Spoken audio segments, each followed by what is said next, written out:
La cronología de las dilaciones en el caso Álvaro Uribe. Pues sí, si quieren ver esta cronología, pues conéctense ya. Estamos en W Radio Colombia. Mostremos de una vez ese gráfico y mientras que ustedes lo van analizando, yo les hago un pequeño recuento. Ahí estamos viendo entonces esa fotografía. Ahí ponemos también al fiscal Francisco. El señor del reloj Barbosa. no es, ese es suyo, ese es de su, Sí. eso se lo consiguió usted.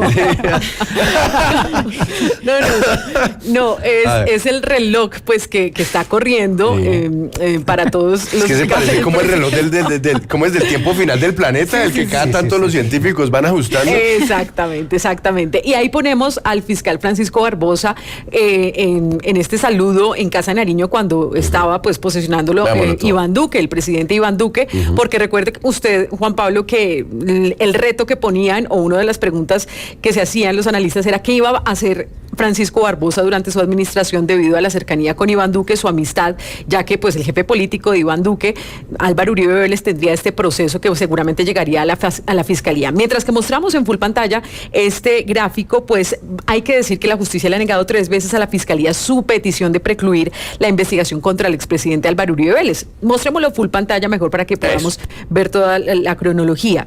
Y esto pues es importante decirlo porque estas decisiones las han tomado los jueces de la República. Juan Pablo, recordemos que la Corte Suprema de Justicia pues remitió todo un expediente después de que el expresidente Uribe renunciara a su fuero como congresista. Le dijo, ¿sabe qué? Fiscalía, ustedes son los que tienen que investigar ahora este proceso. Y es entonces cuando en septiembre de 2020 le llega este proceso al fiscal Gabriel Jaimes. Ahí lo estamos viendo.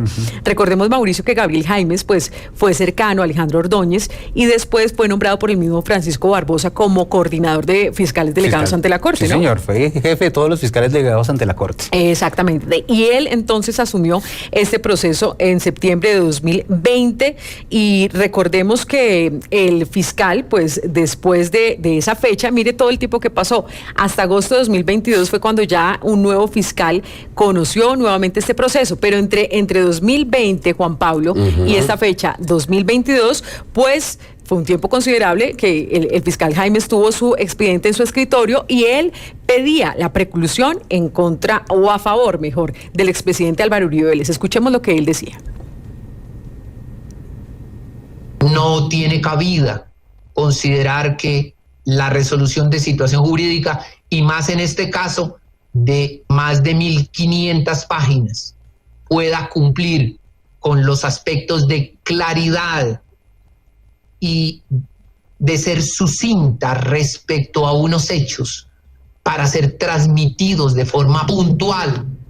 Y esto también decía el fiscal Gabriel Jaimes, que incluso cuestionó la actuación de la Corte Suprema de Justicia cuando el expediente le llega, es que eran más de 1.500 folios con innumerables audios.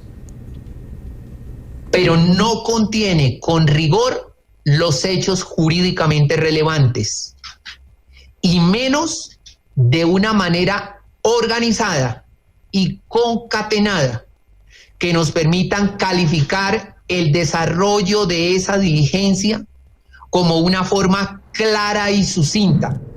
Pero lo decíamos, Juan Pablo, hay incluso un jalón de orejas por parte de los jueces. En este caso, en octubre de ese año, 2020, Clara Jimena Salcedo, jueza 30 de garantías, le dijo pues que no era competencia de la Fiscalía criticar las actuaciones de la Corte, sino decidir de fondo qué iba a hacer, si iba a llamar a juicio al expresidente Álvaro Uribe Vélez o cómo iba a sustentar la preclusión, que finalmente pues se cayó.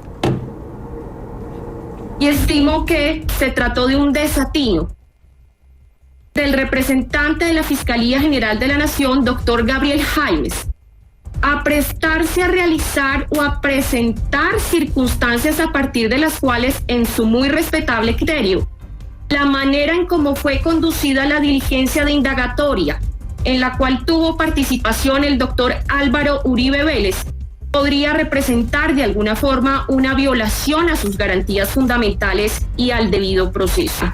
Fue de alguna manera reconducir o desviar el debate, desviar el aspecto central de decisión convocado y determinado, como se dice, por la solicitud de la defensa. Ese era el regaño entonces que le hacía la jueza. Volvamos a nuestro cuadro. A nuestra línea de tiempo. A nuestra línea de tiempo. Esto ocurrió entonces entre septiembre de 2020, ocurrió durante todo 2021. Incluso a mí me parece aquí importante recalcar o retomar unas declaraciones que dio a nuestros colegas de Noticias Caracol, Luis Antonio Hernández, presidente de la Corte Suprema de Justicia, que decía que pues no estaba de acuerdo con la actuación de la Fiscalía y con la actuación del fiscal Gabriel Jaimes. En lo personal, lo único que encuentro cuestionable de la Fiscalía es que haya hecho como equipo con la defensa en la audiencia pública. Este es un fragmento de la entrevista en marzo de 2021 que dio Luis Antonio Hernández, presidente de la Corte Suprema de Justicia, a nuestros colegas de Noticias Caracol. Y entonces, en esa cronología, hasta el final, Mauricio, usted recuerda que el fiscal Gabriel Jaimes seguía insistiendo pues que Cadena sí tenía la responsabilidad. De hecho, ahí parte todo el proceso de la acusación que finalmente pues termina en estas decisiones contra Diego Cadena, pero él dijo que el expresidente Álvaro Uribe Vélez pues no sabía lo que estaba haciendo Cadena. Sí, en pocas palabras, lo que dio crédito fue aún la defensa técnica según la cual el expresidente nunca tuvo conocimiento de lo que pasó en todo este proceso, o por lo menos en los hechos por los cuales se le investigaba por fraude procesal y por esa soborno a testigos. Pues escuchemos lo que decía el entonces fiscal del caso, Gabriel Jaimes. Cadena no siempre obró con la cautela esperada. De hecho, tanto la misma Fiscalía General lo ha llevado a juicio por su proceder, y de ello se encargará la Administración de Justicia.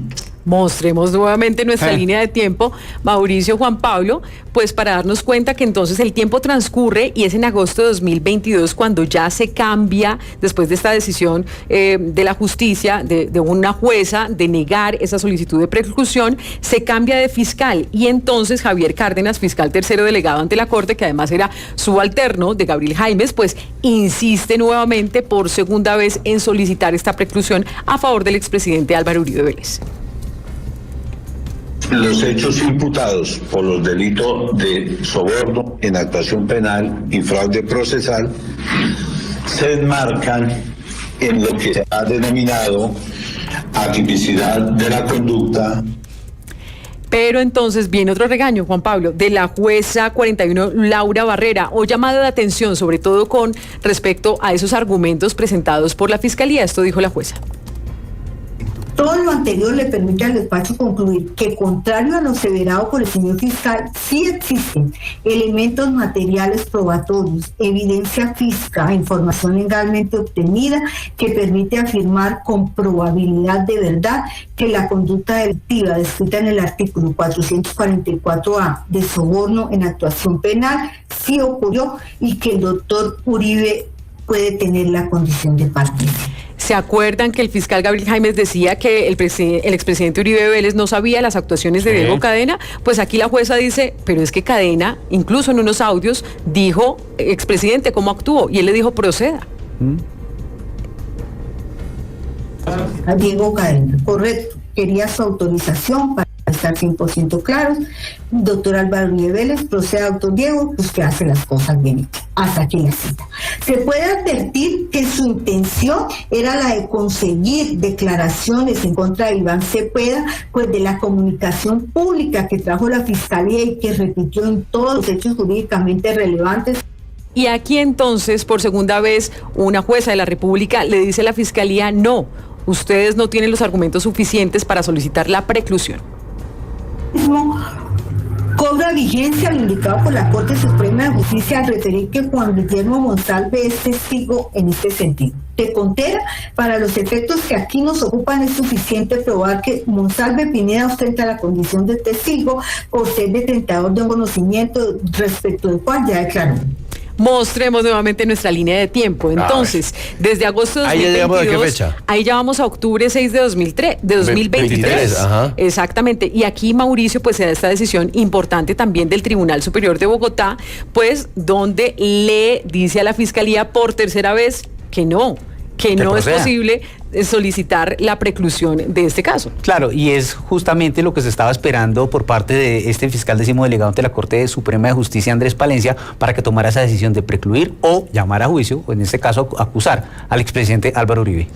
En nuestra línea de tiempo, nuevamente, entonces, de octubre 6 de 2023, llegamos a enero 9 de 2024. Que ahí son los 90 días. Sí, exactamente. Sigamos mostrando ahí esa imagen. Ahí aparece entonces el fiscal que renuncia a este proceso y usted ve la banderita amarilla ahí sobre el enero 9 de 2024. ¿Por qué? Porque a partir de este momento, entonces, con este cambio de fiscal, pues empiezan a tener esa alarma porque ya se puede definitivamente cerrar el proceso, que algunos hacen la cuenta que sería hasta septiembre de 2024 cuando se tendría el tiempo. Ajá. Otros dicen que 2025. 25 y otros que 2026 de acuerdo a los tiempos en los que recibió formalmente el proceso Gabriel Jaimes. Pero septiembre de 2024 es aquí a la vuelta de la esquina. Pues claro, faltan solo unos días. Y usted tiene que sumar ahora a eso lo que dijo hoy Daniel Coronel en su reporte sobre los motivos que podrían llevar a que el actual fiscal, el que quedó ahora encargado del caso, pues tenga que declararse impedido. Claro, porque él escribió una columna donde pues daba su opinión respecto al proceso del expresidente Álvaro Uribe Vélez. Entonces, ahí está toda la cronología